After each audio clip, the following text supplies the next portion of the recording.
Hello po mga abe, ngayon magluluto po tayo ng tinolang manok na ang gagamitin na nating papaya ay yung manibalang. Meron na po tayong manok, may daon ng malunggay. Nagiwalay po ako ng konting taba sa manok, itong gagamitin natin sa ating panggisa.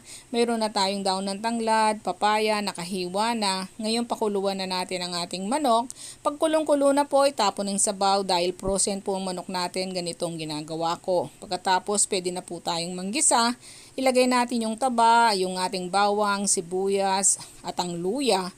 Lalabas kusa ang mantika nito. Ito po isang tipid na part na pwede kong i-share sa inyo.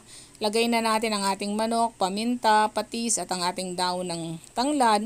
Pagkatapos igisa-gisa lang ito, lagyan ng konting tubig. Pag okay na, dagdagan na ang tubig at ilagay na ang ating daon ng sili. Pampasarap din po ito sa tinola. At ilagay na rin ang papaya. Huwag po nating isagad sa luto ang ating papaya para masarap.